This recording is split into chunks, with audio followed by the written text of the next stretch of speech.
চোখ রাখবো পরের খবরে। বাস ধর্মঘট নিয়ে বাস মালিক সংগঠনের মধ্যে মতবিরোধ। বাস ধর্মঘটের জট কাটাতে আজ পরিবহন ভবনে বৈঠক রয়েছে। ধর্মঘটের পক্ষে Kolkata bus minibus operators union, joint council of bus syndicate ধর্মঘটের সিদ্ধান্তে অনড়।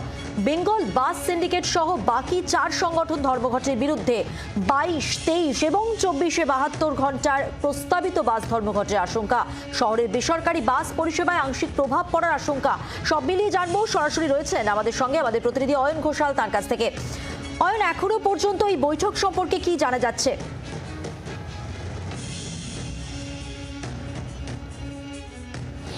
মধুমন্তী, সকাল 11টার সময় আবারও একটি ভিডিও কনফারেন্স হবে, যেখানে পরিবহন দপ্তরের প্রিন্সিপাল সেক্রেটারি অর্থাৎ পরিবহন সচিব তিনি 6টি বাস ইউনিয়ন অর্থাৎ যে ইউনিয়নগুলি এই কলকাতা এবং শহরতলিতে সবকটি বাসের দায়িত্বে রয়েছে তাদেরকে বৈঠকে ডাকা হবে। এই 6টির মধ্যে 2টি সংগঠন বাস সিন্ডিকেট এবং বাস মিনিবাস অপারেটর্স ইউনিয়ন, তারা কিন্তু গতকাল পরিবহন ভবনে যে সশরীরে উপস্থিত থেকে বৈঠক ছিল সেই বৈঠক থেকে বেরিয়ে এসে জানিয়ে দিয়েছে তারা ধর্মঘটের সিদ্ধান্তে অনড়।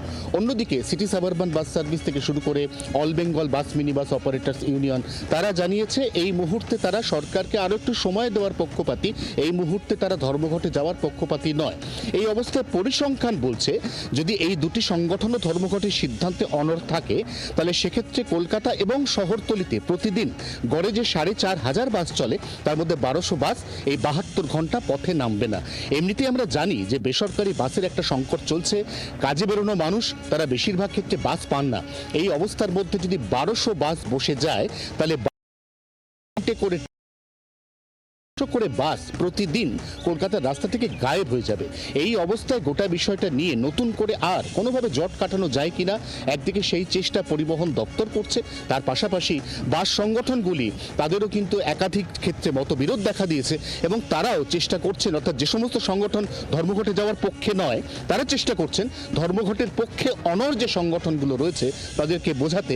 কারণ ধর্মঘট যে কোনো ক্ষেত্রে একটা শেষ এবং চরম হাতিয়ার, সেই হাতিয়ারটা এক্ষুনি প্রয়োগ করা কতটা সমীচীন সেই ব্যাপারেও কিন্তু তাদের মধ্যে আলোচনা চলছে, এমনটাই বাস মালিক সংগঠন সূত্রে খবর। মধুবন্তী, ধন্যবাদ। কথা বললাম, সরাসরি ছিলেন আমাদের প্রতিনিধি অয়ন ঘোষাল, তার সঙ্গে।